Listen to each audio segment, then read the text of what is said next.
Vem pra lá, do fim do mundo. Certa vez em Brejo sei que eu fui parar.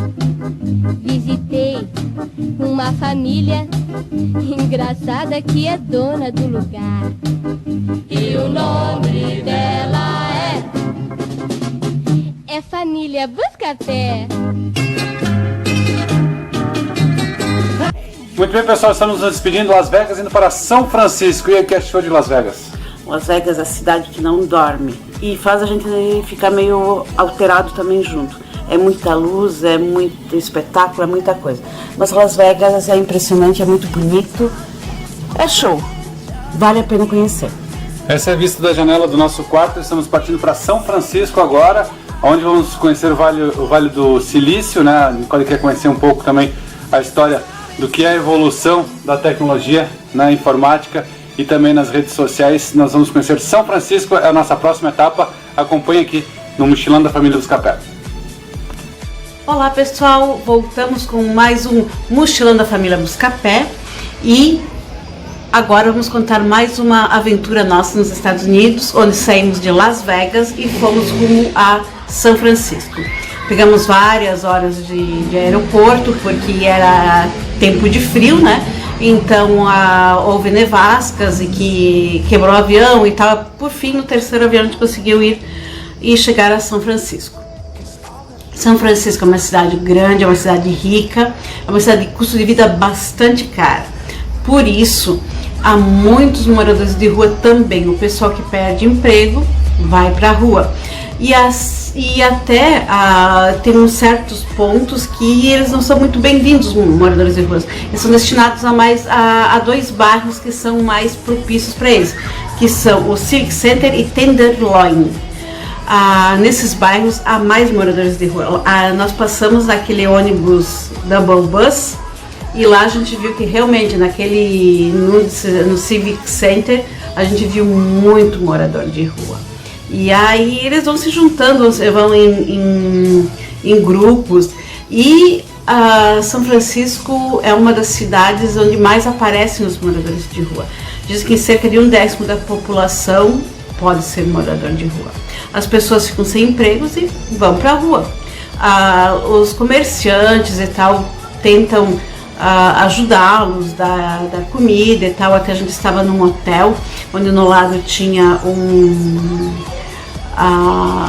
uma lancheria, né, onde a gente tomava café, e lá o pessoal que era morador de rua ali perto ia lá, era servido para eles café e lanche. Então é uma cidade de contrastes em si, porque existe muita riqueza, porque é dali que está o centro tecnológico do mundo, né? Mas também tem essa parte dos moradores de rua. Nós ficamos num hotel ali perto do centro mesmo, né? Um hotel legal, meio antigo, mas bem gostoso em si, assim, deu para aproveitar bem, embora lá, o primeiro dia que nós chegamos chovia bastante. E depois a gente foi passear. Sabe para onde nós fomos? Nós fomos para Alcatraz, o grande presídio de Alcatraz. Muito bem, estamos começando mais um passeio. Agora vamos conhecer a ilha de Alcatraz. A solicitação foi da Nicole, né? Se ela fosse uma filha normal, eu queria conhecer o Pier 39, que é um famoso aqui em São Francisco. Mas vamos conhecer Alcatraz, que é uma grande prisão, né, Nicole? A gente sabia que ela não era normal, mas a gente até desconfiava que não fosse tanto anormal assim. Não, mas é a família Buscapé, o mochilão da família Buscapé, sempre trazendo locais inusitados sempre para conhecer. Quem nos acompanha aí sabe que a gente está sempre procurando novidades, procurando coisas fora do comum, né, Nicole? Que a gente fazer. Claro que estar Alcatraz não é tão incomum assim, porque uma grande quantidade de pessoas estão nessa embarcação. A gente está saindo aqui de São Francisco indo para a Ilha de Alcatraz, que é uma penitenciária, um presídio, né, bastante antigo, famoso aí, que fica em uma ilha. E a gente está se dirigindo para lá nesse ferryboat aqui que é utilizado para a ligação entre o continente e a ilha de Alcatraz. Para vocês terem uma noção, a Nicole estava observando ali as instruções, tem um trem dentro desta ilha, que é uma prisão. Então é grande, né? Então vários famosos, presos famosos desviaram Alcatraz, entre eles Al Capone, entre outros, né? E lá se diz que ninguém fugia de lá, porque aí é verdade de tubarões, né? Não sei. Isso, tubarões. Então ninguém fugia de Alcatraz. E fica a dica aí, quem sabe, tantas ilhas vazias no nosso Brasil, por que não uma Alcatraz brasileira, né? Alcatraz é uma prisão numa ilha, ela é turística, hoje hoje não sei por causa da pandemia, né? Mas o ano passado, quando nós fomos, várias embarcações iam até lá. E ela foi construída em 1853, porque foi num ponto estratégico, foi achado que para a guarnição militar, onde 200 soldados foram para lá, moravam lá e tal. Porém, ela foi transformada em 1868 no complexo penitenciário. Na verdade, no início ela servia para prender indígenas marginalizados, né, que com o avanço da modernidade, das pessoas ocupando os locais antes ocupados por índios, os índios ficaram marginalizados e aí é que eles foram sendo presos lá. Aí depois, ali em 1929, ela, com o abalo econômico que chegou nos Estados Unidos, né, aí houve um crescimento muito grande das atividades criminosas. Com isso, a ilha de Alcatraz, né, a prisão que já tinha sido feita antes estava parada, voltou às atividades para prender os criminosos em crimes diferenciados, né, assim, os que sonegavam impostos, como o próprio Al Capone, como ladrões, assaltantes e tal, ficavam lá. Os prisioneiros, eles trabalhavam lá, tinha lavanderia, vocês vão ver fotos aí da lavanderia, eles ficavam em celas, vocês vão ver as celas aí, celas isoladas. A própria a solitária, que a gente ouve falar, né? Lá na verdade era uma solitária porque só não ia para o sol, não ia tomar banho de sol, não precisava, assim, era solitária, mas de resto eram todas salinhas com cada uma, vocês vão ver, tem a cama, tem o banheirinho lá e a pia, na verdade, né, o vaso, porque o banho era só 2 vezes por semana que eles tomavam banho, então eles eram restritos. Também eles não podiam ouvir música, não podiam tocar instrumentos musicais, e aí no som que a gente ouviu fazendo a visita lá dentro, a gente tinha um áudio em português, contavam que os presos ficavam eufóricos quando, por causa do som que vinha do continente, chegava na ilha em épocas de festas, ouviam aquela gritaria de longe e eles ficavam em polvorosa ouvindo aquelas músicas de longe, né? E nessas celas, o pessoal que trabalhava, né, teve 3 deles, 2 irmãos e mais um rapaz, que acabaram armando uma uma fuga. E até tem o nome deles aqui.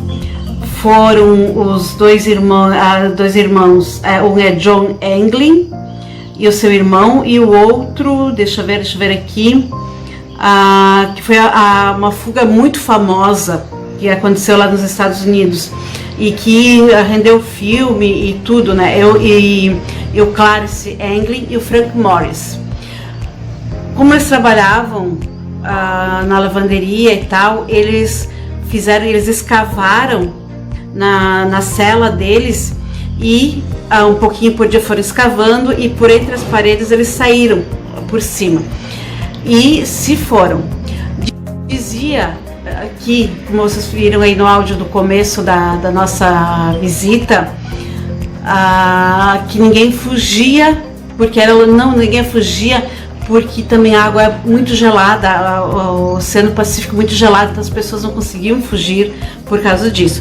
Mas os irmãos e mais o Frank Morris acabaram fazendo botes com capas de chuva, eles iam roubando capas de chuva e fizeram botes com isso e fugiram.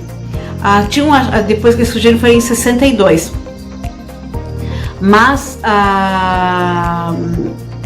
aí, como eles fugiram e não acharam, até foi achado umas ossadas depois, disseram que era um deles, mas na verdade diz que os irmãos fugiram e conforme uma matéria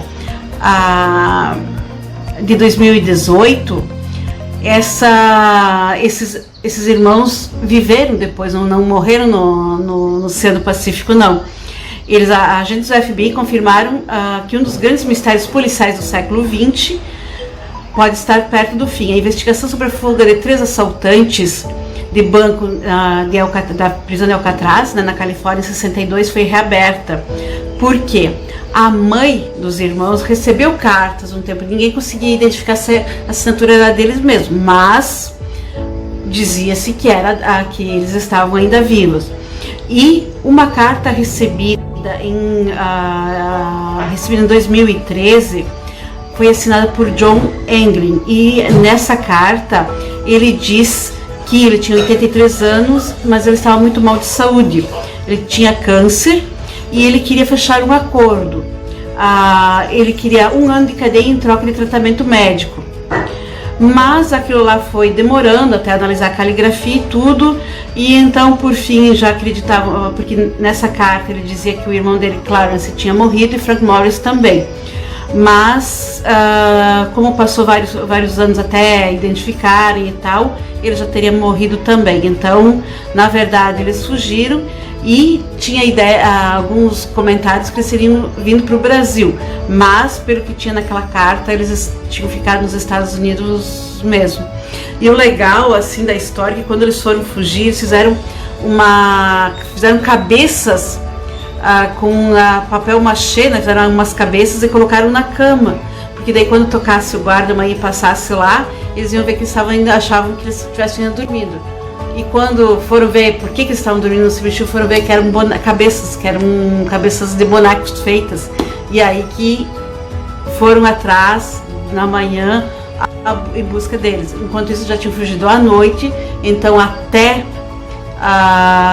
eles conseguiram fugir mais fácil, né? Essa é uma história interessante. Al Capone também foi um preso que ficou nessa prisão, né, de Alcatraz. Ficou alguns de 11 a 13 anos, ficou preso lá, né? Ele por sonegação de impostos e por comercialização de bebidas, porque teve a época lá de 29, aqueles anos que era proibida a comercialização de bebida alcoólica nos Estados Unidos, e Al Capone era o chefe. Ele ficou no lugar de um outro indivíduo italiano que tinha que era fora da lei e pegou o posto, mas foi preso e ficou em Alcatraz também. Tem também um quadro onde foi tirada uma foto que tem um soldado que está sendo assim uma homenagem a ele, pois ele numa das revoltas lá dentro da prisão, ele não entregou a chave para os bandidos fugirem, e com isso ele foi morto. Então, por isso que todo mundo dizia que Alcatraz era difícil de fugir, porque além do oceano gelado, os tubarões e tudo mais, os soldados eram firmes no que eles faziam e não deixavam o pessoal fugir. Então, essa foi Alcatraz, a gente visitou. Vão dando uma olhadinha nas fotos aí. Foi um passeio meio assim sombrio, mas foi legal também porque é uma vista muito bonita. De lá a gente vê toda São Francisco, é muito legal.